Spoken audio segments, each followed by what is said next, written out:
So here I'm talking about all sorts of things like knowing oneself, honoring ourselves, all that.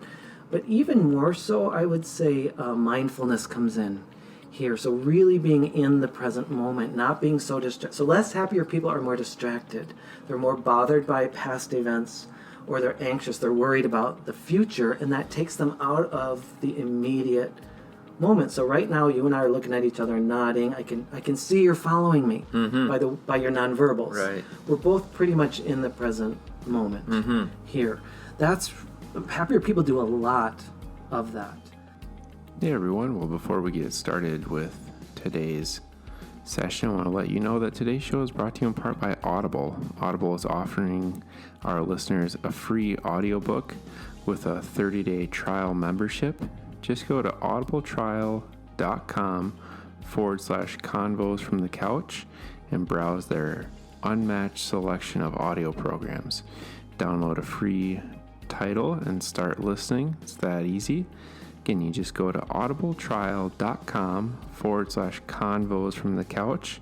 And today's guest, Tom Glazer, has a book on Audible, Full Heart Living, Conversations with the Happiest People I Know. So you can head on over to Audible, start your free trial, and download Tom's book. All right, on to the conversation. All right, well, welcome everybody to another episode of Conversations from the Couch with Eric Strom. I'm your host, Eric Strom, and this session I am joined by Tom Glazer. Tom is a Minneapolis psychologist, author, podcaster, and educator with over 30 years of experience. His first book, Full Heart Living, became an Amazon bestseller when it was published in 2016. Tom is now working on his second book on trauma and resilience. And for more information on that, you can visit his website at www.fullheartliving.com. And we'll definitely have a link to that in the show notes. So, Tom, thanks for joining me. It's a pleasure, Eric. Thanks for having me. Can I start with a correction? Yes. Glazer. I'm so sorry. No, it happens all the time. It's just fine. Yeah, but well, I'm glad. Didn't want to perpetuate, the wrong pronunciation because I get that too much as it is. Yes, yeah. No, we want to make sure that's right.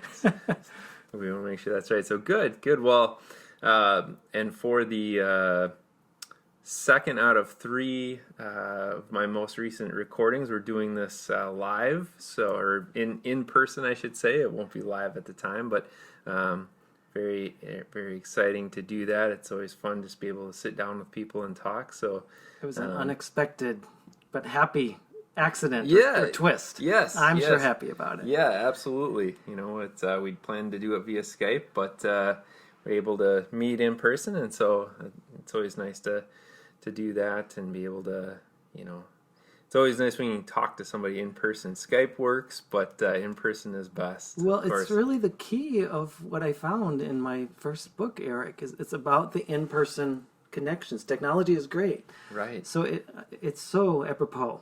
Yeah. It worked out this way. And we're looking at each other across the table with a microphone in between us. Yes. It's really cool. Yeah, well, and I definitely am excited to hear about your book and how you got to that place and kind of what brought that on, and so as I do with all my guests, I just ask for you to share a little bit about kind of what got you to where you are today, what got you into psychology and writing the book and all of that. Yeah. So I'll just turn it over to you to talk a bit about that. You got it.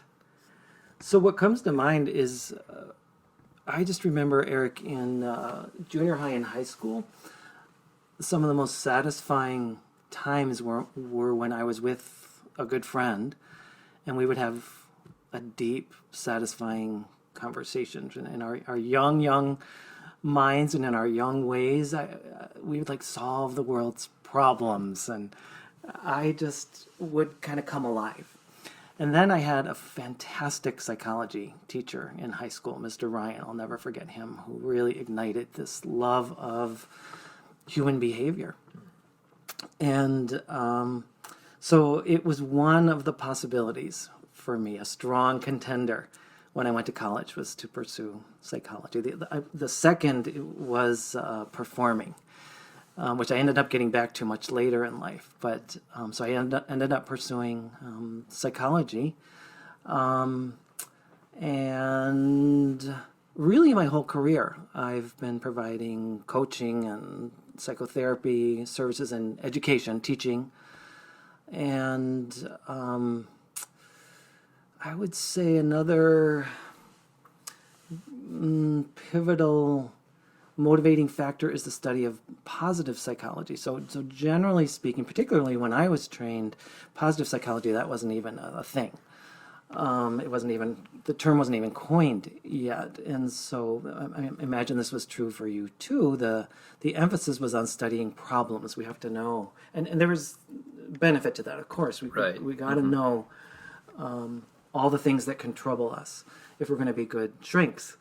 But when I discovered Maslow, the hierarchy of needs, and then later the work of Seligman and others, which was far more about looking at strengths, that's when I really came alive.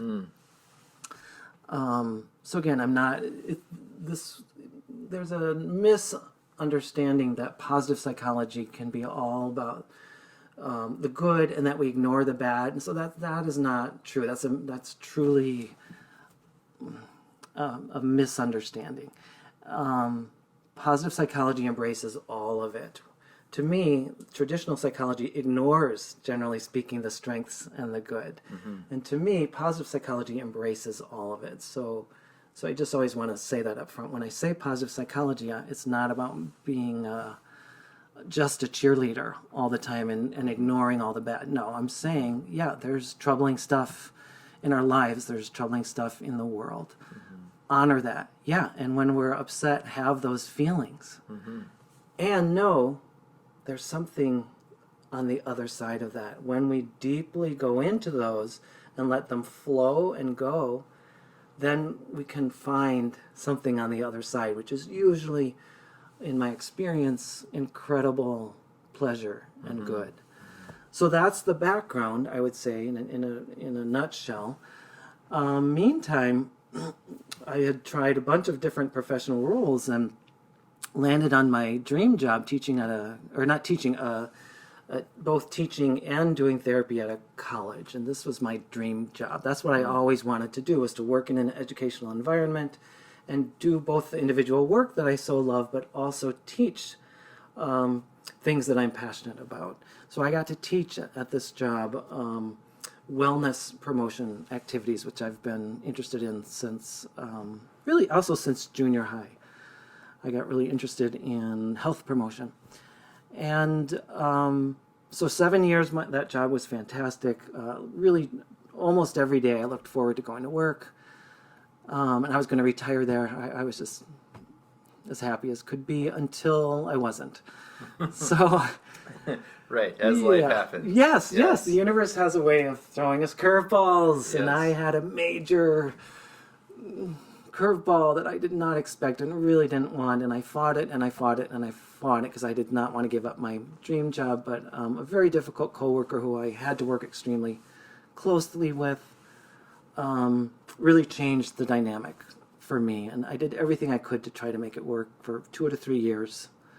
And it just wasn't getting any better, and I actually was getting depressed because my dream job had turned into a living nightmare. Might be a little too strong, but it wasn't fun enough anymore. In fact, it mostly wasn't fun to go into work because this person hated me.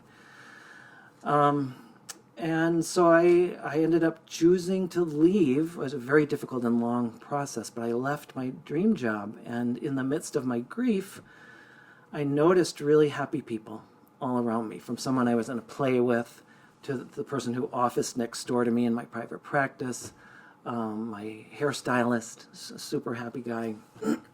And I got really curious, and I started asking them, well, first of all, I just got curious and I watched them. And then I got a little brave and I would ask them questions. Why are you happy? What do you do? And it snowballed into this project where I videotaped 9 of the happiest people I personally know, and I developed these kind of mini documentaries based on those interviews. And I had known for years that I was going to write a book, but for the longest time, I had no idea what the book was going to be about. But that was like a truth, a knowing that would come to me over and over and over again. Well, the first day of filming, in this moment on the porch, the back porch, and I'm taking a break from the filming, I was, it snapped in my mind. This is what I'm going to write about. Sure. Because I was coming alive. Right. Sitting around talking with really happy people about what makes them happy made me really happy. Yeah.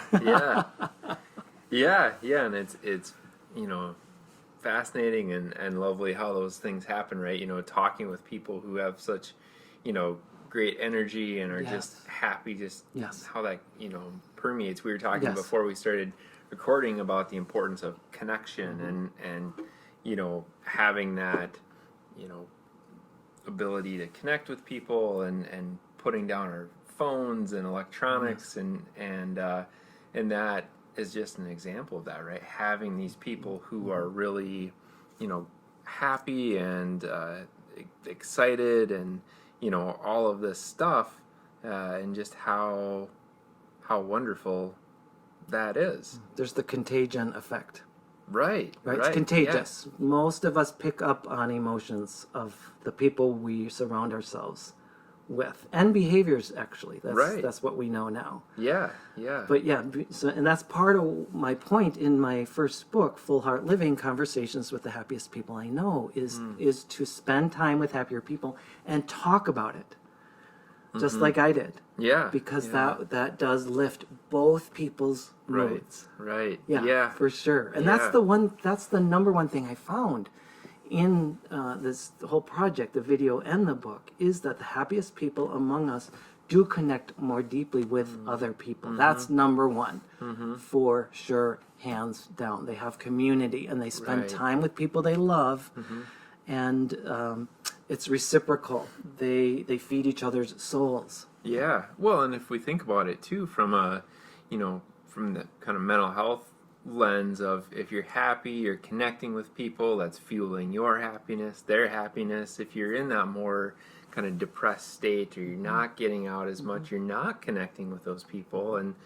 kind of sadly driving things in the other direction, and so it really speaks to just that importance of connecting and finding that community, finding that tribe, right? And just being able to have that. So what a gift to be able to start to find that, and these things that you may not have tuned into had you not had this adversity. Exactly. Yeah. Exactly. That's exactly right. Yeah. Eric. So I still have some hard feelings, if I'm completely honest with you. I do. Sure. I do. And yes, this wonderful, this whole new direction of my life has come out of a very difficult time. So it's a huge silver lining. So can I honestly say I'm thankful? I just have to be completely transparent. No, I'm not there yet. I'm not evolved enough. I kind of wish I were. Yeah. But sort of I am. Sure. I am thankful in a way, because we would not be having this conversation probably right now. Right. Had that coworker not shown up at that time. I'll bet that's true. Right. Yeah. So all these things have just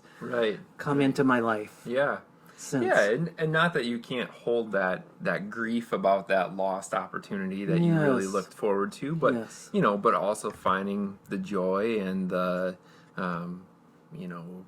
acceptance of the situation as it is. Yes, well, that's what I love when I was describing positive psychology earlier, right? With positive psychology, it's a both and. We hold both. Right. And this is, when I was younger, I used to think things were way more black and white, and I know now that I got more experience, right? I hold both. I still have some grief. This was my dream job. It was so me. I loved it. And it changed, and now I got this. Right. Both are true, and I can hold both and be okay. Yeah. And so, as you went through the process of doing these videos, which I think is great, by the way, be able to do these, interviews with people, and, much like we're doing now, but to have that video to be able to go back and actually watch that Right. is really, I think, is really a valuable tool, to see people's expressions and things like that. And Exactly. and so as you went through and you made these these videos and talked with people, and knew that you were going to write the book, you've talked a little bit about that, but maybe continue on with what that Yeah. process was like, and just what you found throughout that, and kind of how you evolved, or the process evolved Yeah. as you went through that. Absolutely. I initially thought I would devote one chapter per subject. So I thought there'd be 9 major chapters, and I would just really do a deep dive of each person. But as I started to really examine what are they saying, they were saying so many of the same things that made no sense whatsoever. So I changed, the whole kind of outline of the book to topics instead of people. So, and the standout top 3, and there's 20 chapters, so there's a lot of things happier people do. Yeah. So including things like gratitude and risk-taking and embracing and practicing resilience. But the top 3 or 4, depending on how you count, and so I mentioned number 1 for sure, is connecting with other people. We're social beings, so that's Right. just absolutely essential. Like air, water, food. Gotta have it. The second one is connecting with oneself. So here I'm talking about all sorts of things like knowing oneself, honoring ourself, all that. But even more so, I would say mindfulness comes in here. So really being in the present moment, not being so distracted. So less happier people are more distracted. They're more bothered by past events, or they're anxious, they're worried about the future, and that takes them out of the immediate moment. So right now, you and I are looking at each other and nodding. I can see you're following me by your nonverbals. Right. We're both pretty much in the present moment here. That's happier people do a lot of that. And then the third thing is that I noticed is that happier people have activities that they absolutely enjoy, and are, in fact, it goes beyond that to passion and flow. So they do these activities that they adore so much that they get into that mindfulness state that I was just talking about. Yeah. So all sense of time evaporates, and they feel completely in alignment with themselves and with the universe. So the more we can get in those kinds of states, the happier we are. So then here's the twist, which is either number 4 or a continuation of number 3. When we can do these things in the service of others, when we give back, Sure. that's when it's kind of like the Holy Grail, I often say. Yeah. So it's not just for ourselves. Doing things for ourselves is important in it. There's nothing bad or wrong. In fact, it's very important. We have to honor ourselves, like I was saying before. In fact, this is the work of Nash, John Nash, the mathematician. He talked about the importance of always looking out for our own best interest, yes, but also equally keeping in mind the looking out for the best interest of the whole community. So maintaining that balance, being connected with other people, being connected with ourselves, engaging our passions, giving back. That's the package. Yeah. That's happiness. Yeah. Well, and makes so much sense. And we were talking earlier too about, again, that idea of connectedness, and this idea of the tribe, and I mean that's what we're talking about there, right? Is just that social connection. Yes. Doing things not just for ourselves, but for the betterment of the greater good, right? Yes, exactly. And how that brings us joy. And I find that to be so true, and I mean, you found it in the work that you've done, and you talk to people who are successful, and not only successful, but successful and happy. And I mean, that's it, right? They're doing things to make money and be successful, but they're also giving back in whatever that looks like for them. And that's a key statement, whatever that looks like for them. So it doesn't have to be what we might think of grandiose or huge. It can be really, really simple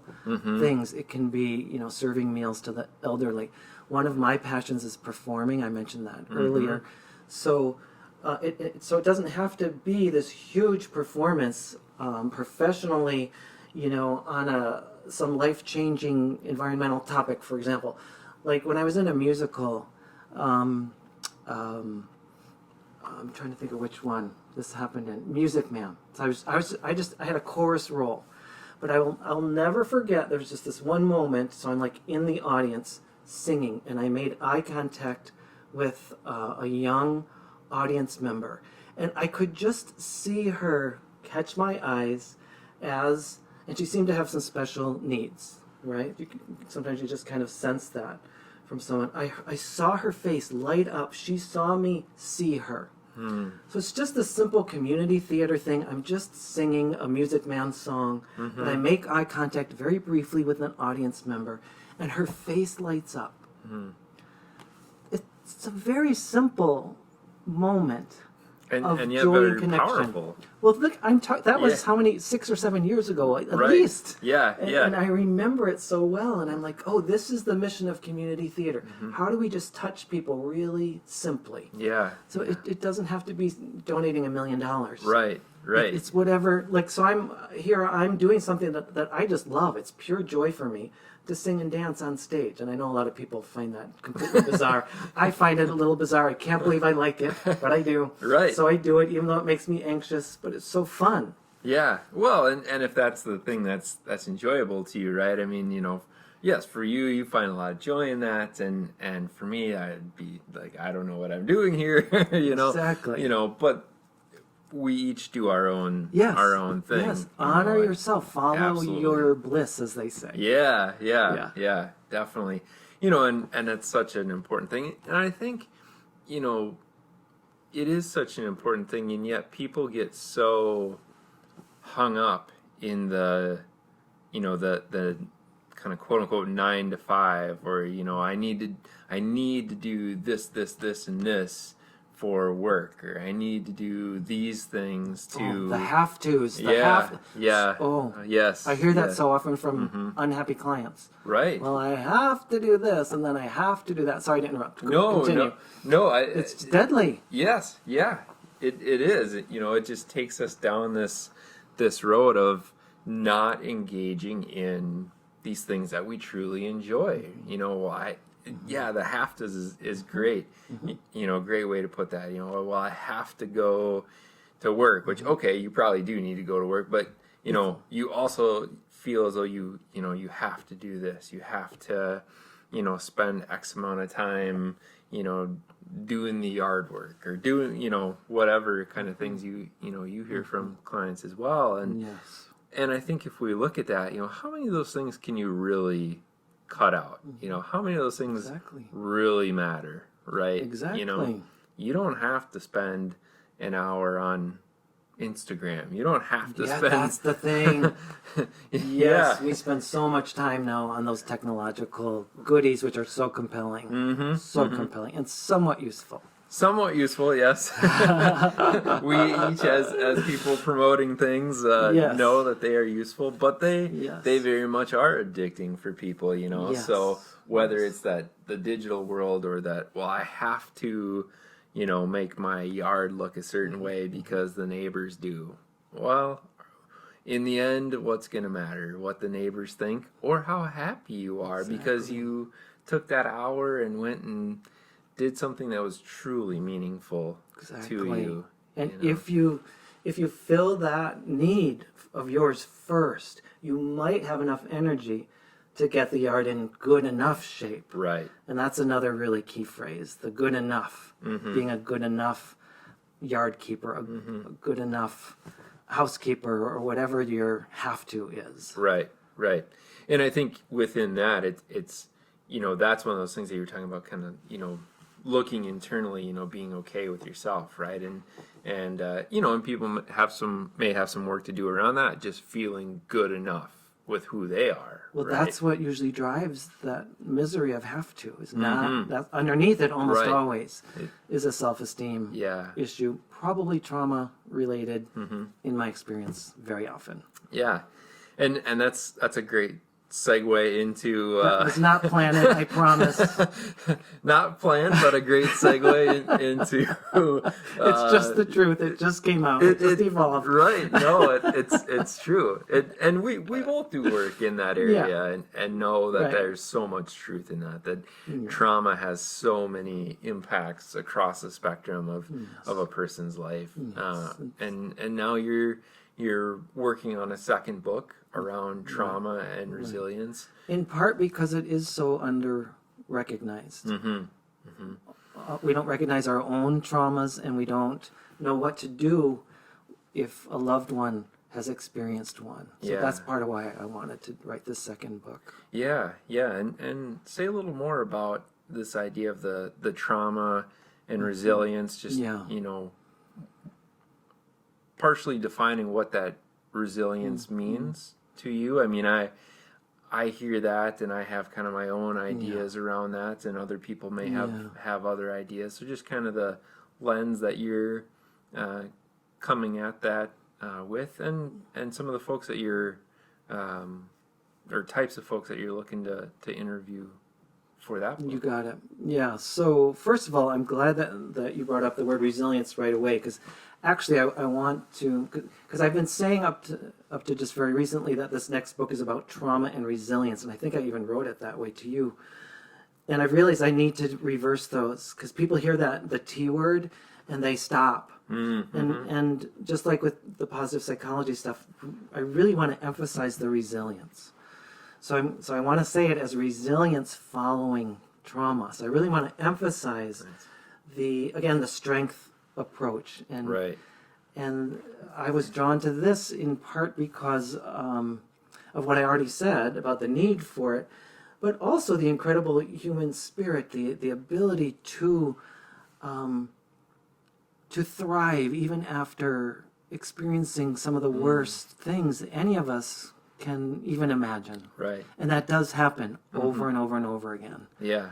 Yes, trauma can and does affect us in some very difficult ways, but it also can inspire, and often really does inspire us. And we could even call losing my dream job as a trauma. It actually was traumatic to me. Sure. Now it's, Definitely. we talk about capital T trauma and lower T trauma. So is it a capital T? Maybe not. Probably not. So capital T war, capital T might be war or rape or just really extreme violence. Right. Yeah. So no, I didn't. None of that happened to me. But for me, it was traumatic. I did not expect. And this is part of trauma. Part of the definition of trauma is something that comes at us that we cannot and don't anticipate. I planned to stay at that job until retirement. I could never have imagined that this dream job could turn so sour so quickly. It really caught me off guard. So I was shocked. That's a piece of trauma. There's shock. Right. There's some sense often of perceived danger, or even something life-threatening. And again, if we just look at that, so again, did that happen to me literally in this situation? No. But figuratively, it did. My dream job was very life-giving to me. Right. I couldn't imagine being happy without that job. So it sort of did threaten me. Yeah. Yeah. My life. Right. It threatened my passion. Yeah. So symbolically, it did. So that's another piece of trauma. So trauma is something that happens to us that we can't predict. It's dramatic. It shifts things very rapidly, so rapidly that our system, our capacity to cope is overwhelmed temporarily. And we go into physiological reactions like fight, flight, or freeze, often as a way to cope temporarily. Sadly, often what happens with trauma survivors is they get really stuck in one or more of those. Right. And so Yeah, I just got really curious about how those people who experience these things and still live these amazing lives, how do they do that? Yeah. So, I've interviewed people who have been sexually abused as children, people who lost loved ones very suddenly to death. Trying to think of some other examples. Divorce. People often experience divorce as traumatic. Sure, absolutely. People who discover their spouse has an addiction. These are just a few of the examples of people I've interviewed so far. Yeah, and that idea of the resilience, I mean, another word that we hear for that is that post-traumatic growth, right? I mean, that's, the resilience of getting you through the post-traumatic growth of afterwards. And I'm really excited to see what comes out of this. I think it will be really valuable for people to hear about that because, with the increased awareness around PTSD, from, both Iraq and Afghanistan and just, the Me Too movement and a lot more focus on these things, people are much more aware of trauma than they were, even 20 years ago, 15 years ago. Even us as professionals. Absolutely. Yeah. Again, in my grad training, which is a long time ago now, the trauma wasn't even mentioned once. Sure. It's just since I've been in the field that we know how huge a part of many of the mental health conditions that we face are actually based in trauma. Yeah, well, and I think even, I completed my grad program, hard to think, but 10 years ago already. And I mean, I remember having one course where that was specifically about trauma, but, we know that trauma impacts so many people. I mean, you can't hardly do this work without finding someone who has that. So I think, having that knowledge as well as, highlighting how people really do, grow and change and have such successful lives following these traumatic experiences is really important as well. So that, we aren't stuck in this idea, and not to say that everybody is, but this idea that, well, if you've had some kind of traumatic event, you're going to be anxious, depressed, hiding out in your basement, whatever, and that's just simply not the truth. You're not doomed. You're not doomed. There's hope. Absolutely. There's hope. There's support. There's help. There's community. There's understanding. And all those things are part of coming through it and coming out the other end and finding, indeed, and I love that term too, post-traumatic growth. Yeah. Just finding that, that growth beyond this experience, right? Perhaps to even a better place than you were before, that experience. Or if it was something that occurred in childhood, then perhaps that limited your growth throughout childhood and adulthood, and being able to kind of blossom out of the treatment. So a personal example from my own life is having suffered horrible bullying growing up, being teased for being at that point perceived as gay. It turns out I was, but I was just a kid. What the hell? Right. I didn't know. Yeah. I Right. figured this stuff out myself. I don't know. Yeah. But it was relentless and public and absolutely humiliating. So, and still painful to remember on some level. Absolutely. Not the stuff I love talking about all the time. Right. And yes, just as you were talking about, that has led me to be so much more compassionate. Thank God I did have that experience, because I really get it now. Yeah. When people talk about, even if it isn't the same trauma, it doesn't matter. Right. I really get it from a very personal, visceral level. I understand what most trauma survivors experienced. I just get it. Yeah. And they sense, even if I don't tell them any details, or I may never reveal, that I'm a trauma survivor myself to a client, they can tell. Yeah. I get it deeply, Right. right? And I help them make sense of it. Yeah. Because I've made sense of it, and and I can help normalize. Wow, well you're probably doing this because of this. Mm-hmm. And they go, oh my God, you mean I'm not the only person who does that? Right. Right. Oh no, this is just how you made sense of a very difficult situation. How great is it that you found this coping strategy? Yeah, now it isn't working so well for you, and we got to find some other alternatives for Right. you, so you can be happier. But how great that you developed that coping strategy. Right. Let's thank that coping strategy because that helped you survive. Yeah, and that validating of that is so powerful for people because, if they've been, shamed for having this, this coping skill, this quote unquote maladaptive coping skill, right? Exactly. Yes. When in truth, just like you said, it is what helped them to survive. And you know what? It worked for you. And like you said, let's find something different now. Let's help you work through, this event. And yeah, just offering that validation of this was a really crappy situation, but you figured out how to make it through. Yeah. Yeah. Bravo. Hallelujah. Yeah. Yes. Yeah. So I'm definitely looking forward to when that comes out. That's going to be a lot of good information. It sounds like a lot of neat stories. So I'm excited about it, and the first is very, very, very close to being ready, nice. and it should come out within weeks. Knock on wood. Excellent. Cross your fingers. Yeah. So hopefully by the time this session of the podcast is launched, that first one will be out. Oh yeah, then. that'd be Sounds great. like, Okay, yeah. so fullheartliving.com, people. Yes, yeah.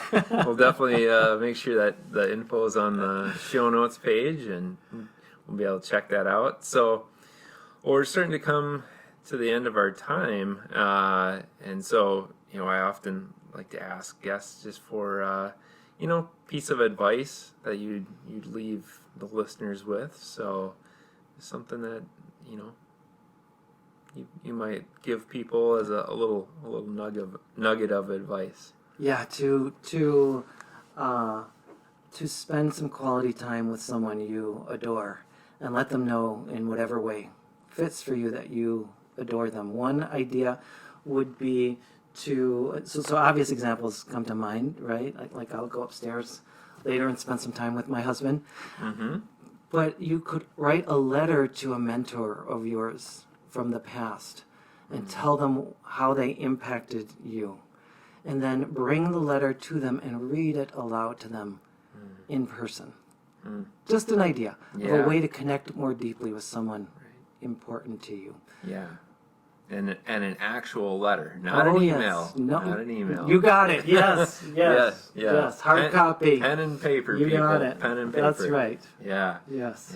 That's fantastic. I really like that idea, and being able to have that connection again, coming back to that, and somebody that you really truly care for, really adore. I love that.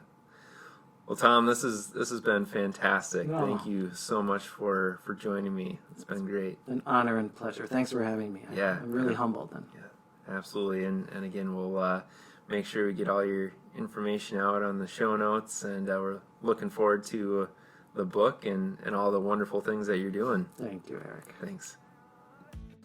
Well, I hope you all enjoyed that conversation with Tom as much as I did.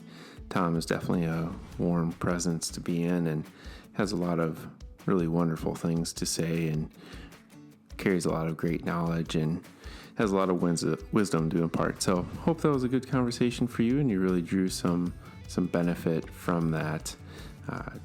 Just a reminder that you can get Tom's book, Full Heart Living, at audibletrial.com/convos from the couch for free. Again, you can head on over to audibletrial.com/convos from the couch. You can get Tom's book for free and get a free 30-day trial. Just a reminder that the content on this podcast is for informational purposes only. While I'm a mental health therapist, as is Tom, we are not your therapist. So if something in today's session made you think you'd benefit from your own therapy, I definitely encourage you to seek out a qualified mental health therapist. Another reminder to head on over to iTunes and subscribe to the podcast. Leave a 5-star review. Let me know what you think of the podcast and what things you like. And as always, feel free to pass our information on along to a friend. The more people that we can reach, the more people we can inform about all the variety of things that we talk about here in the podcast. As always, show notes from today's conversation will be at convosfromthecouch.com. Until next time, be well and live your best life.